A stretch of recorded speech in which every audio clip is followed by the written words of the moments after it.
Abantu bakunda sinema cyangwa se filime ku isi yose bamaze imyaka 4 bareba filime yitwa Squid Game.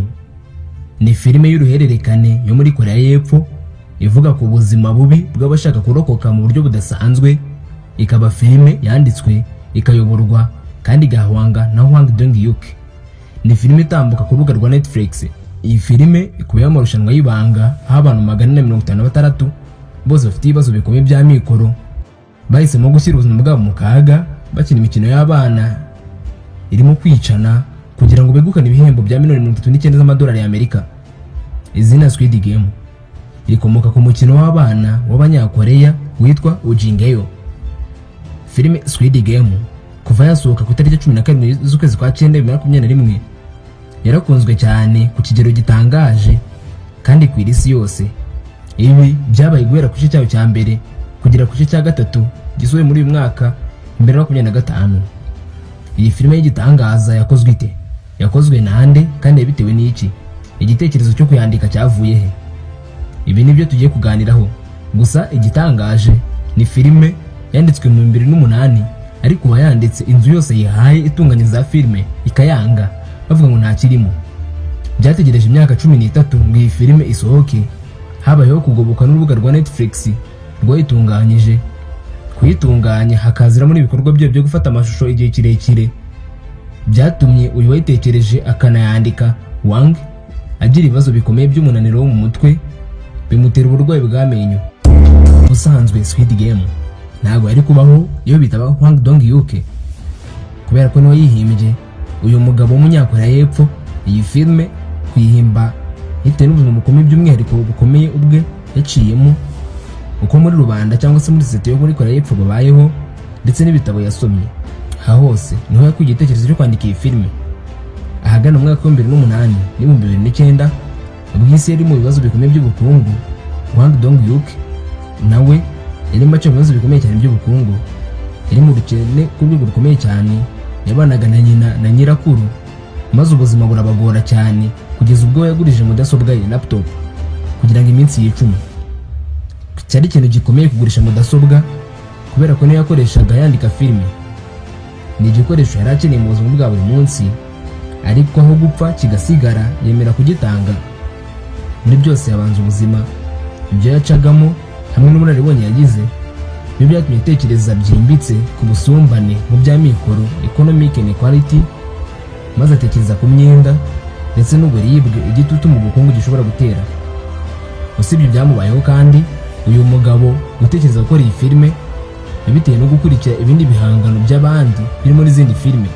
Bimwe mu bihangano byamufungura ibitekerezo nawe ugahitamo filime ye ni icyitwa Japanese Survivor Game manga. Uyu ni umukino wamenyekanye cyane mu Buyapani ndetse n'andi mafilime nka Battle Royale. Iki ni igitabo cyanakiniwe mu filime. Muri iyi filime ingimbi zihatirwa kwitabira umukino w'urupfu.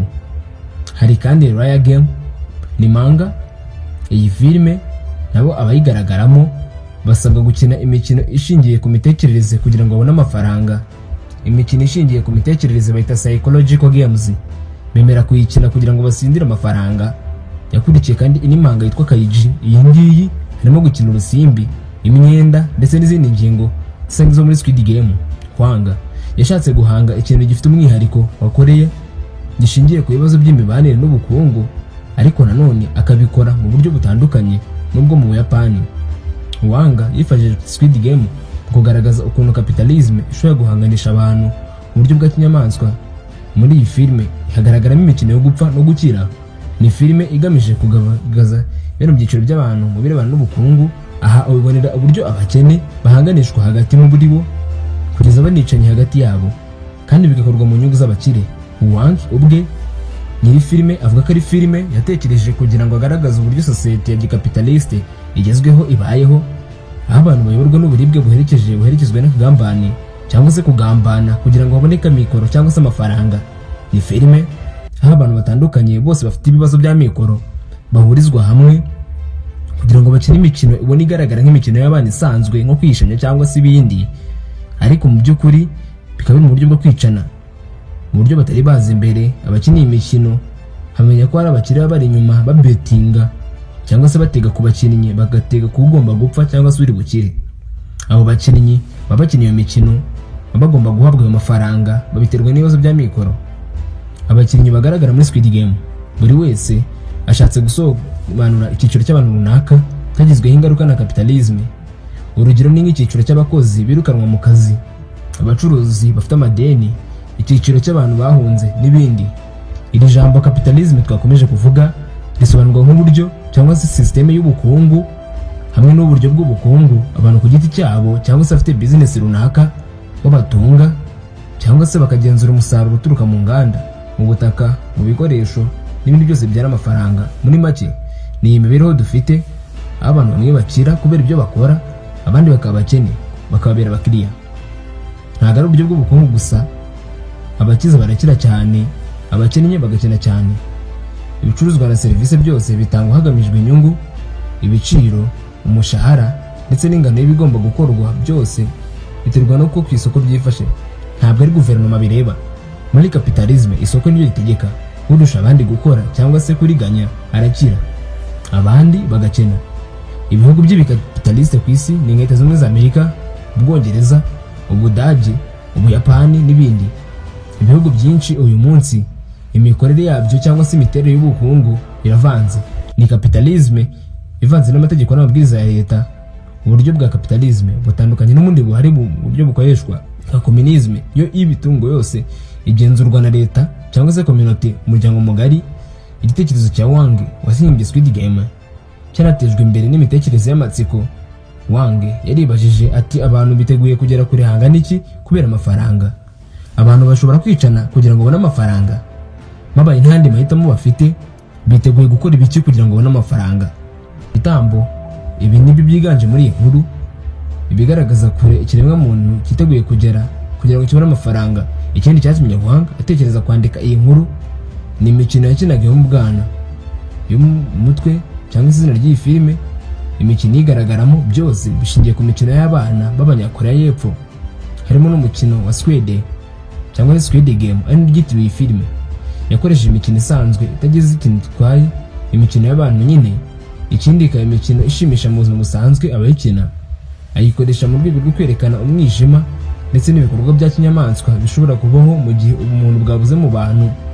Ikindi kandi yashaka kwerekana ni ibikorwa by'umwijima byihishe mu buzima bwa buri munsi. Ni byinshi byo kumenya kuri Squid Game. Inyandiko y'imbanziriza mushinga yanditse mu mwaka wa 2008. Agize ngo ijyanye ku nzu zitunganye za filime ngo ayibahe bayikine cyangwa se bayigure, bamutera utwatsi. Studio yose igiye yegera yagiye bibuko ni filime abatunganye za sinema bo muri Korea banze imyaka irenga 10 irashira, ngo bayangiraga ko irimo ubugome kandi ngo kuyitunganya ntago byashobokaga bitewe n'uburyo iteye. Kera kabaye Netflix, kompanyi y'Abanyamerika, mu mwaka wa 2010 yaje gufata icyemezo cyo gushora imari mu bihangano byo muri Korea. Nuko iyi filime yaje gufatwa.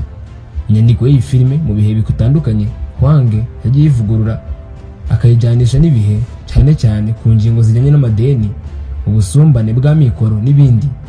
Ni filime igaragaramo abakire by'imimare muri Korea barimo Jung Jae, Park Hae-soo ndetse na Jung Ho-yoon. Yose yakinwe mu Kinyakoreya, ariko mu rwego rwo kugira ngo n'abari ku isi yose bayimenye banditseho amagambo asemura mu ndimi z'amahanga. Ni filime yatangiye gutunganywa hagati y'umwaka wa 2020 kugera mu mpera zawo, byari mu mpera by'icyorezo cya COVID-19. Umukino igaragara muri iyi filime yafashwe by'ako kanya irimo kuba barabikinnye bo ubwabo, ntabwo bitabaje uburyo bita computer generation imagery cyangwa se CGI. Ubu ni uburyo bukoreshwa hifashishijwe mudasobwa kugira ngo bakore amwe mu mashusho ashyirwa muri filime. Mu by'ukuri rimwe na rimwe ibyo bintu bigaragara muri iyo filime bitabayeho, bakabikoresha ikoranabuhanga. Ahangaha bakoramo byinshi kugira ngo kwiremera umukinnyi runaka kagaragara muri filime ariko atabaho.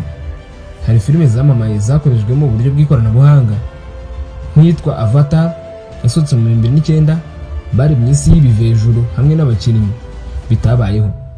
Hamwe n'ubu buryo bwa CGI, wowe nk'umuntu usanzwe urimo kureba filime yasohotse ushobora kubonamo igikorwa runaka kitarabayeho, n'umuntu ubona muri iyo filime atabaho ari imashini yabikoze. Imwe mu mikino igaragara muri no filime y'amatara y'umutuku ndetse n'icyatsi hakoreshejwe uburyo bwitwa animation duo.